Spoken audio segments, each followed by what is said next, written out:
Most people think horror happens in the dark woods or some abandoned asylum with a history of medical malpractice. But if you ask Marcus, the guy who sent this story in, he'll tell you the real monsters don't live in the shadows. They live in the zoning laws. Marcus was 32 when he bought his forever home in a sleepy suburb of Ohio. It was a fixer-upper, sure, but it had an acre of backyard that bled directly into a state park. He's a guy with a dry sense of humor, the kind of guy who buys a riding lawnmower for a yard he could walk in 5 minutes just because a man needs his throne. He tells me that for the first month, the backyard was his sanctuary. He'd sit on the back porch with a beer, watching the fireflies, thinking he'd finally made it. No sirens, no neighbors complaining about his music, just the wind in the oaks. But then there was Mr. Henderson. Henderson lived in the house to the left. He was one of those guys who looked like he had been sun-dried like a piece of structural leather. He was 80 going on 100, and his only hobby seemed to be standing on his porch, staring at the property line, not waving, not nodding, just observing. Marcus joked to his friends that Henderson was the suburban gargoyle, a little Western humor to mask the fact that having an old man track your every move with his eyes is, frankly, a bit of a vibe killer. It started with a garden gnome. One Tuesday morning, Marcus walks out to his back porch to find a small, chipped ceramic gnome sitting on his top step. It's one of those classic ones, red hat, white beard, holding a little lantern, but it looks old, like it's been buried and dug back up. Marcus laughs. He figures Henderson is finally cracking a joke. Welcome to the neighborhood gift, just delivered with zero social skills. He sets the gnome on the railing and goes to work. But when he comes home, the gnome isn't on the railing. It's 3 feet closer to the sliding glass door. Now, Marcus isn't a paranormal investigator. He's a software guy. He thinks logically. Maybe the vibrations of the passing trucks moved it, he tells himself. Yeah, sure, Marcus. Heavy trucks moving a 3-pound ceramic statue 3 feet toward your bed. Very logical. He moves the gnome back to the property line right near Henderson's fence. He even gives a little, "I see what you're doing," wave toward Henderson's darkened windows. No movement. Just the reflection of the setting sun on the glass. That night, Marcus wakes up to a sound. Scritch, scritch, scritch. It's the sound of something hard like stone dragging across wood. He lies there, heart thumping against his ribs. He thinks about the suburban gargoyle next door. He thinks about getting up, but you know that feeling? The one where your blankets feel like a bulletproof vest? He stays under them. In the morning, the gnome is sitting directly in front of his bedroom window, but it's different. Someone has painted the eyes. They used to be blue. Now they're a flat, oily black. Marcus finally decides he's had enough of the old man pranks. He grabs the gnome, marches over to Henderson's yard, and realizes something. Henderson's yard is immaculate, not a leaf out of place, except for one spot. Right against the fence line, Henderson has dug a hole. It's not a garden hole, it's narrow, it's deep. And Marcus says the smell coming out of it was like a basement that hasn't seen air since the Great Depression. He knocks on Henderson's door. No answer. He knocks again, harder. The door creaks open, it wasn't even latched. The house is silent. No TV, no hum of a fridge. Just the smell of stale air and peppermint. Marcus calls out, "Mr. Henderson? Look, the gnome bit was funny for a second, but stay off my porch, okay?" He walks into the kitchen. There's a plate of crackers on the table. They're covered in a thick layer of green mold. This wasn't a weekend away situation. This was a time-stop situation. Marcus leaves the gnome on the counter and bolts. He calls the police for a welfare check. He sits on his porch watching the cops go into Henderson's house. He expects them to come out and tell him the old man passed away in his sleep. Instead, the lead officer walks over to Marcus. He looks pale. "How long have you lived here, son?" the officer asks. Marcus tells him a month. The officer sighs. "Mr. Henderson passed away 6 months ago. The house was supposed to be empty, pending probate. But someone's been living in there, and Marcus? They weren't using the bed. The cops cleared the house, but they didn't find anyone. Just signs of habitation, a nest of blankets in the cellar, a pile of Marcus's discarded mail. That night, Marcus doesn't sleep. He sits in his darkened living room with a baseball bat and a heavy-duty flashlight. He's staring at that property line. At 3:14 a.m., the motion light clicks on. Marcus expects to see a burglar. He expects a squatter. What he sees makes his stomach do a slow, nauseating flip. A figure is standing in the middle of his backyard. It's wearing Henderson's old corduroy jacket, but the jacket is hanging off it like it's draped over a coat rack made of wire. It's too tall. Its shoulders are hunched up past its ears. It isn't walking. It's digging. It's using its hands. Long, pale fingers are tearing into the manicured grass of Marcus's backyard. It's working with a feverish, mechanical speed. Dirt is flying everywhere. Marcus finds his courage, or maybe he just loses his mind and slams his hand against the window. He screams, "Get the hell off my property!" The thing stops. It doesn't run. It slowly, agonizingly unfolds itself. It stands up, and Marcus realizes the corduroy jacket isn't a jacket. It's skin. It's wrinkled, brown, and leathery, stretched over a frame that is definitely not human. It turns its head, no nose, no hair. Just those flat, oily, black eyes exactly like the ones painted on the gnome. It reaches into the hole it just dug and pulls something out.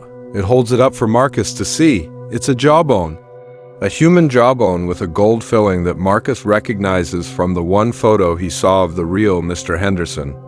The thing tilts its head, opens a mouth that is far too wide, and in a perfect, chilling imitation of Marcus's own voice, it says, "I think we need to move the fence, Marcus. You're on my side now." Marcus didn't wait for a second conversation. He grabbed his keys, ran to his car, and didn't stop driving until he hit a motel 2 towns over. When the police went back the next morning, the hole was filled. Not just filled, it was sodded over. You couldn't even tell where the dirt had been disturbed. Henderson's house was locked tight. No sign of the nest, no sign of the jawbone. Marcus sold the house at a loss 2 months later. He lives in a high-rise apartment now. No yard, no dirt. Just concrete and steel. He told me the reason he can't sleep isn't because of what he saw. It's because of what he found in his car a week after he moved out. He reached under the driver's seat to find a fallen pen, and instead his fingers brushed against something cold. Something ceramic. He pulled it out. It was a new gnome. A little guy holding a shovel. And on the bottom, written in fresh, black permanent marker, were 4 words. Property lines are imaginary. This next story comes from a listener who asked to stay anonymous. He said the story happened during a hunting trip in rural Montana about 6 years ago. He also said something strange about it. He wrote, "I don't hunt from deer stands anymore. And if you hear something climbing up behind you in the dark, you should probably climb down and leave." So this is his story. The sender said his name didn't matter, but for the sake of the story, we'll call him Mark. Mark grew up in a small town where hunting wasn't really a hobby. It was more like a seasonal responsibility. Every fall, trucks with rifle racks filled the gas station parking lot. Orange vests hung on coat hooks. And people talked about deer the way fishermen talk about storms. Mark had been hunting since he was 12. He knew the woods. He knew the sounds. And more importantly, he knew when something in the woods didn't sound right. 6 years ago, Mark and his friend Travis decided to hunt a piece of property owned by Travis's uncle. It was about 2 hours from the nearest town. Thick forest, rolling hills, old logging roads. The kind of place where GPS sometimes gave up and politely suggested you figure things out yourself. Travis's uncle had built several deer stands across the property. Most were simple wooden platforms nailed to trees about 20 feet up. The one Mark chose that weekend was older. Old enough that the wood creaked like it had opinions about everything. They arrived Friday afternoon. Cold wind moved through the trees like someone whispering secrets to the forest floor. The sender said that kind of wind was normal for that area, but something about it that day felt different. Not scary, just uncomfortable. Like walking into a room where two people had been arguing moments before. Travis took the stand near a clearing about half a mile away. Mark chose one deeper in the woods. It sat beside an old game trail deer used to travel between feeding areas. The ladder leading up to the stand was just a series of wooden boards nailed into the tree trunk. Simple. Not exactly OSHA approved. But it had worked for years. Mark climbed up before sunset and settled into the chair. From that height, he could see about 50 yards through the trees. Just enough visibility for hunting, but still dark enough that shadows could hide almost anything. At first, everything felt normal. Wind through branches, leaves shifting, occasional birds arguing about something. Then the woods got quiet, really quiet. Hunters know that silence. Animals stop moving. Birds stop chirping. Even the wind seems to hold its breath. It's the forest's version of someone saying, something's not right. Mark figured maybe a coyote had wandered through. Or maybe a bigger buck was nearby. So he stayed still. Minutes passed. Then he heard something walking. Slow, heavy, coming down the trail toward the stand. His heart started pounding. That's the moment every hunter waits for. He lifted his rifle and watched the trail. Branches cracked. Leaves crunched. Whatever it was getting closer. Then it stepped into view. A deer. A big one. Easily the biggest Mark had seen all season. But the sender said something about it looked strange. Not injured. Not sick. Just tough. The deer stepped into the open and stopped.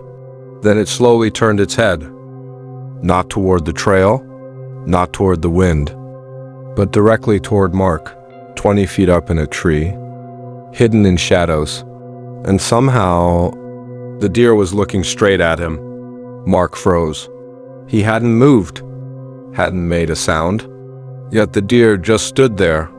STARNG. Seconds passed. Then a minute. The deer didn't run, didn't eat, didn't move. It just kept staring at the stand. Eventually, Mark lowered the rifle. Something about the moment felt wrong, like being watched by someone pretending to be something else. Then the deer slowly walked away into the trees, and the woods went silent again. Mark shook it off. Weird deer behavior wasn't unheard of. Animals sometimes acted strange, especially during the rut. So he stayed in the stand until dark. By the time the sun disappeared, the forest looked completely different. What had been brown and green during the day turned into 1,000 shades of black. And that's when Mark heard it. Footsteps, but not on the trail. Behind him, at the base of the tree. He leaned forward slightly, trying to listen. The footsteps stopped. Then something touched the ladder. A soft wooden creak echoed through the tree. Mark's stomach dropped. Because there was only one way someone could reach him in that stand. They had to climb the ladder. He looked down. But from that height and angle, he couldn't see the bottom clearly. Only darkness. Then he heard it again. Another creak. Another step. Something was climbing. Mark assumed it was Travis playing a joke. Travis had that kind of personality. The sender said Travis once replaced all the sugar in Mark's house with salt just to see how long it would take someone to notice. So yeah, practical jokes were definitely possible. Mark leaned over the edge and whispered, "Very funny, Travis." No response. Still nothing. Just another step on the ladder. Creak. Mark frowned. "Seriously, man? Knock it off. Just slow, steady climbing. Step, creak, step, creak." Now Mark felt uneasy, because Travis was the type to laugh. He never stayed quiet during a prank, but whoever or whatever was climbing the ladder was completely silent, except for the wood creaking under its weight. Mark grabbed his flashlight and leaned over the edge. He pointed the beam down. The ladder was empty, completely empty. No one on it. No one at the bottom. Just the flashlight beam cutting through drifting dust and tree bark. And the climbing stopped, right at that moment. Mark sat there frozen, listening, waiting. The forest remained silent. Eventually he laughed nervously. Probably just the wind moving the ladder. Old wood shifts sometimes. That explanation sounded reasonable enough. At least it did while he was sitting 20 feet up in the dark trying not to think about it too much. About 10 minutes later, it started again. Creak, step, creak, step. Something was climbing the ladder again. Slowly, deliberately, like it knew exactly how tall the tree was. Mark leaned over with the flashlight again. Nothing. The ladder was empty, but the creaking continued, one rung at a time, getting closer to the platform. That's when Mark realized something that made his blood run cold. The ladder had 15 steps, and he had just heard the 14th one. Whatever was climbing was one step away from the platform. Mark swung the flashlight up toward the opening of the stand. The beam illuminated empty air. No hands, no head, no body, but the wood beside the platform shifted slightly, as if something had just stepped onto it. Then the chair across from Mark creaked, like someone had just sat down. The sender said he didn't remember deciding to move. His body just reacted. He grabbed his rifle, climbed down the ladder as fast as he could, and ran. Branches whipped his face. Leaves crunched under his boots. He didn't stop until he reached Travis's truck. Travis arrived about 15 minutes later. Completely confused. He had been in his stand the entire time, half a mile away. And he definitely hadn't climbed Mark's ladder. The next morning, they went back together. Sunlight filled the woods. Everything looked normal again, almost peaceful. But when they reached the deer stand, they both stopped, because the ladder had fresh scratches along the wood, deep ones, like something with long nails had dragged them up the rungs. And inside the stand, the chair across from Mark was turned, facing the ladder. The sender ended his message with one final sentence. He wrote, "I never went back to that stand again, but every hunting season, someone still reports hearing climbing sounds on that tree, even when the ladder isn't there anymore." And honestly, that might be the worst part of the story. Because if the ladder was removed, then whatever climbed it that night probably didn't need it.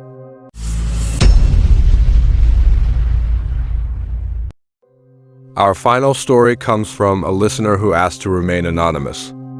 He wrote that what happened to him took place in a small town in Oregon about 8 years ago. At first, he thought it was just one of those strange things that happen when you move into an old house. But by the end of it, he wasn't so sure. And according to him, it all started with the crawl space. The sender had just moved into the house late that summer. It was the kind of place real estate agents like to call full of character, which is a polite way of saying it was old enough to have opinions about modern plumbing. The house sat at the edge of town near a stretch of quiet woods, nothing fancy, just a small 2-story place with creaky floors, thin walls, and a porch that groaned every time the wind blew. Still, it was cheap. And in this economy, cheap houses are rarer than polite people on the internet. So he bought it. The first night was quiet, almost too quiet. The kind of quiet where every sound seems louder than it should be. The refrigerator hummed. Pipes clicked inside the walls. And every once in a while, the house made a slow, settling creak like an old man stretching his back. Nothing unusual. Just old house noises. At least, that's what he thought. 3 nights later, he heard the scratching. It happened around 2 in the morning. A faint dragging sound somewhere beneath the floor. Scratch. Pause. Scratch. Scratch. He laid in bed listening, trying to decide if it was a mouse. Maybe a raccoon. The town had plenty of those. But then he heard something that made him sit up. A slow knock from underneath the floor. 3 taps. Like someone politely asking to come inside. He got out of bed. Now, normally, when something knocks from under your house at 2 in the morning, the smart thing to do is ignore it. Lock the door. Call animal control in the morning. Maybe move to another state. But curiosity has ruined more lives than bad decisions, so he grabbed a flashlight and went downstairs. The scratching had stopped. The house was silent again. But standing in the kitchen, he noticed something he hadn't paid much attention to before. A small wooden door near the pantry. About 3 feet tall. The crawlspace entrance. Every old house had one. Usually just a dark, dusty space under the floor where spiders held family reunions. He crouched down and opened it. The smell hit him immediately. Earth, damp wood, and something else. Something stale, like the air in a basement that hasn't been opened in years. He shined the flashlight inside. The beam stretched into a narrow dirt tunnel supported by wooden beams. Just enough room to crawl. Nothing moved. No scratching. No animals. Just darkness. He stared for a moment, then closed the door. Probably a raccoon, he told himself, and he went back to bed. But the scratching didn't stop. Over the next few nights, it kept happening, always around the same time. 2 in the morning. Scratch. Pause. Scratch. Sometimes it sounded like digging. Other times, like something slowly dragging across the dirt. He started sleeping with the TV on, mostly because silence suddenly felt uncomfortable. About a week later, he decided to check again. This time during the day. Sunlight coming through the windows made the house feel normal again. Less haunted. Less like something from a documentary titled, "This House Should Have Been Demolished." He opened the crawlspace door and shined his flashlight inside.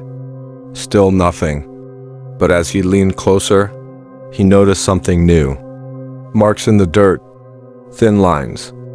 Like something had been dragged across the ground. Something long and heavy. He crawled inside a little further. The space stretched under most of the house. Wooden beams every few feet. Pipes running along the ceiling. The dirt floor was uneven, with patches that looked freshly disturbed. Then his flashlight landed on something near the far wall. A pile of old cans. Empty food containers. Soup, beans, canned meat. And they weren't dusty. They looked recent. He froze. Animals don't open canned food. And they definitely don't stack the cans neatly. He slowly backed out of the crawlspace, closed the door, and stood there in the kitchen for a long time, trying to convince himself there was a reasonable explanation. Maybe the previous owner stored things down there. Maybe someone left them years ago. But deep down, he already knew. Those cans were new. That night, he didn't sleep much. Every small sound made him look toward the kitchen, toward the crawlspace door. Around 1:50 a.m., he heard it again. Scratch, scratch. But this time, it was louder, closer, and then something new happened. A soft thump, directly beneath the floor, right under the living room. The scratching stopped. Then came the tapping. 3 knocks, just like before. Slow, patient, like whoever or whatever was down there knew he was listening. The sender said that was the moment he realized something terrifying. The sounds weren't random. They were deliberate. And they were moving. Moving under the house. He grabbed his phone and quietly walked to the kitchen. The crawlspace door was closed, but something about it looked wrong.